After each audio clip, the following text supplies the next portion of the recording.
Picture someone standing in their kitchen at 7:42 p.m. The stove works, the fridge is stocked.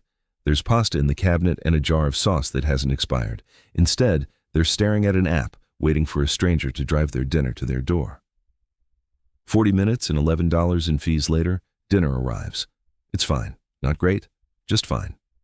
This happens roughly 3 times a week, every week, for years, and this person would tell you they're simply too busy to cook. They are not too busy. They are avoiding 10 minutes of friction, and that avoidance is quietly costing them more than almost any other financial decision they make. There's a tax nobody files paperwork for. Nobody debates it in Congress. It doesn't show up on a pay stub, but it drains more wealth from ordinary households than almost any tax that actually is on the books. I call it the convenience tax, and once you understand how it works, you'll start seeing it in nearly every recurring expense you have. Here's the core idea.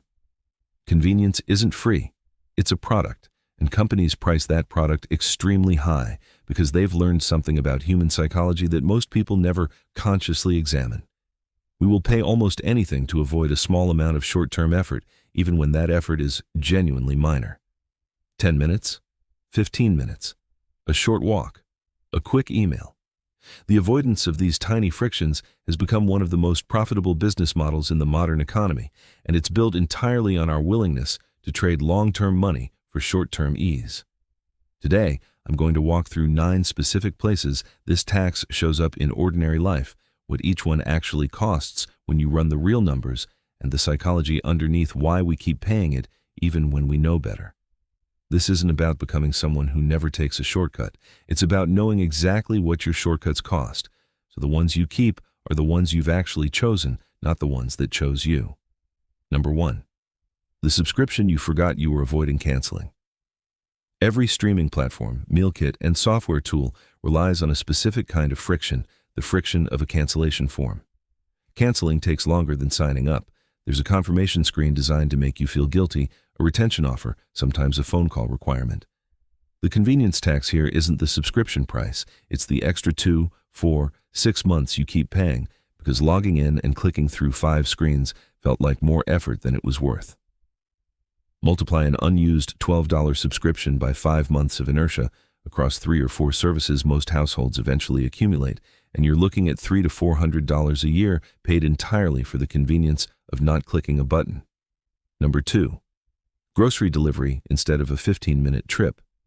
The math here is brutal when you actually run it.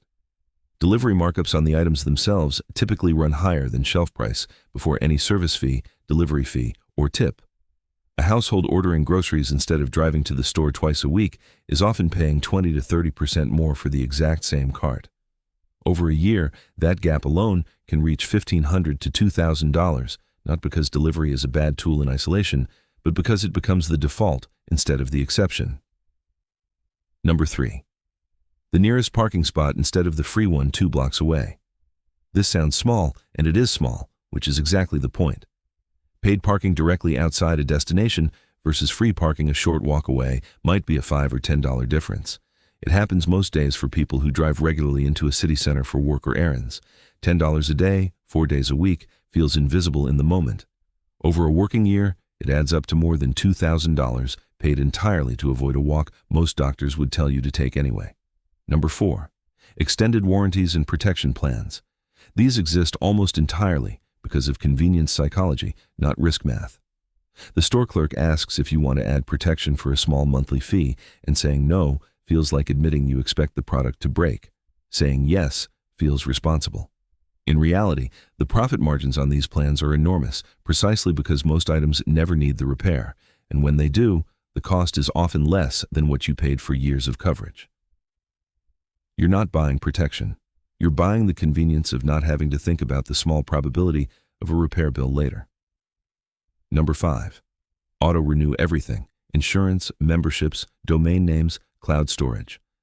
Auto-renew exists to remove a single moment of friction, the moment where you'd compare prices or reconsider whether you still need the thing. Companies know that a customer who has to actively recommit will shop around. A customer on auto-renew usually won't. Insurance customers who never call to negotiate or compare typically pay noticeably more than new customers get quoted for identical coverage, sometimes 20% more, Purely because switching requires 10 minutes of effort, most people postpone indefinitely. Number 6. Buying the item that's already in the cart instead of the better one 3 clicks away. Online retailers have engineered checkout to minimize the number of decisions between wanting something and buying it. One-click purchasing, saved payment methods, same-day shipping guarantees. Every one of these features exists to shorten the gap between impulse and transaction, because that gap is exactly where price comparison, reconsideration, and second thoughts happen. The convenience tax here isn't a specific dollar amount. It's the aggregate effect of never comparison shopping, ever, because the friction of opening a second tab has been engineered out of your experience entirely. Number 7. The nearby gas station instead of the one across town that's 20 cents cheaper. This one reveals something interesting about how selectively people apply effort to saving money.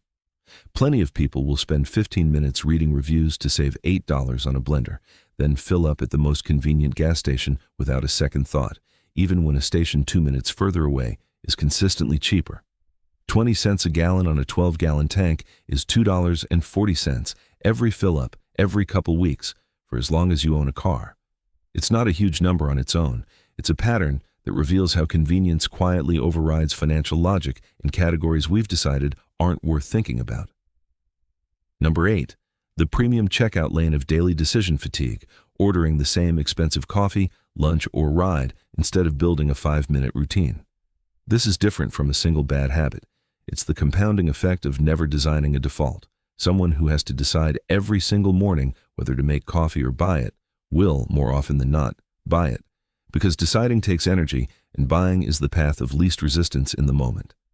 The people who avoid this tax haven't shown more willpower.